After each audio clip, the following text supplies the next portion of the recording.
सोचा आपकी इन्वेंशन नई है, लेकिन पता चला किसी और के पैटेंट से क्लैश हो रही है। तो क्या अब पैटेंट मिलना मुश्किल है? सेक्शन 19 देता है इसका सल्यूशन बिना फुल रिजेक्शन के। नमस्ते दोस्तों, स्वागत है आपका पैटेंट एक्ट 1970 की इस सुपर यूजफुल सीरीज में, जहां हम हर सेक्शन को डिकोड कर रहे हैं सिंपल इंग्लिश में, ताकि पैटेंट लॉ बेन प्रैक्टिकल और एग्जाम फ्रेंडली। आज हम बात करेंगे सेक्शन 19 की, जहां कंट्रोलर को पावर मिलती है तो डील विद ओवरलैपिंग पेटेंट्स। तो चलिए सबसे पहले समझते हैं प्रॉब्लम क्या होती है। मान लीजिए आपने एक पैटेंट एप्लीकेशन फाइल किया for a smart water purifier. आपको लगता है इन्वेंशन बिल्कुल नई है, लेकिन कंट्रोलर जब एग्जामिन करता है तो उससे लगता है कि आपकी इन्वेंशन किसी एग्जिस्टिंग ग्रांटेड पैटेंट के क्लेम से कॉन्फ्लिक्ट करती है। यानी आपके एप्लीकेशन का सब्जेक्ट मैटर किसी और के ऑलरेडी ग्रांटेड पैटेंट के स्कोप में आ रहा है। अब नॉर्मली अगर ऐसा लगे तो पैटेंट मिलना मुश्किल हो जाता है, लेकिन यहाँ सेक्शन 19 आपके काम आता है। सेक्शन 19 कहता है कि अगर कंट्रोलर को लगता है कि आपके एप्लीकेशन के क्लेम्स किसी एग्जिस्टिंग पैटेंट से प्रेजुडिशियली अफेक्ट हो रहे हैं, तो वो एप्लीकेशन रिजेक्ट नहीं करेगा डायरेक्टली। इंस्टेड, वो एप्लीकेंट को एक ऑप्शन देगा। आप अपने स्पेसिफिकेशन में सूटेबल अमेंडमेंट करो, ताकि जो कॉन्फ्लिक्ट है वो दूर हो जाए।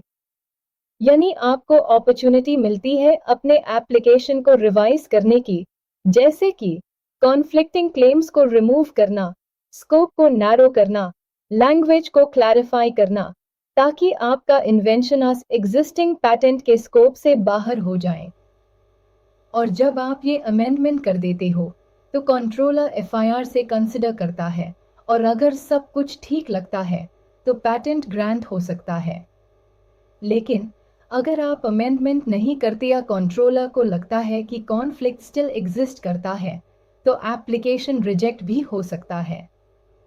यहाँ पे कंट्रोलर का काम होता है बैलेंस मेंटेन करना, एग्जिस्टिंग पैटेंटी के राइट्स भी सेफ रहे और नए एप्लीकेंट को भी फेयर चांस मिले। सेक्शन 19 के अंदर एक और इम्पॉर्टेंट चीज है। ये प्रोविजन मोस्टली प्रीग्रेंट स्टेज पे अप्लाई होता है, यानी जब आपका पैटेंट अभी ग्रांटेड नहीं हुआ, तभी कंट्रोलर इस कॉन्फ्लिक्ट को डिटेक्ट करता है। और एक बात, अमेंडमेंट करने का राइट तभी तक है जब तक पैटेंट ग्रांट नहीं हुआ।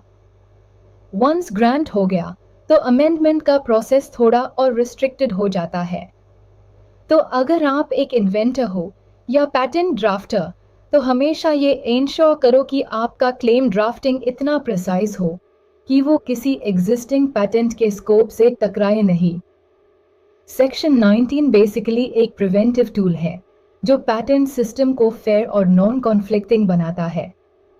अगला सेक्शन होगा सेक्शन 20, जिसमें कंट्रोलर के पास पावर होती है एप्लीकेंट के रिक्वेस्ट पे पैटेंट की असाइनमेंट या रीफाइलिंग का डिसीजन लेने का। अगर ये स्क्रिप्ट आपको हेल्पफुल लगी तो लाइक जरूर करो, अपने डाउट्स कमेंट में डालो और चैनल को सब्सक्राइब करना मत भूलना, क्योंकि पैटेंट एक्ट के हर सेक्शन को हम बना रहे हैं सिंपल, क्रिस्प और रिलेटेबल। मिलते हैं अगले सेक्शन में, तब तक के लिए जय हिंद और कीप लर्निंग।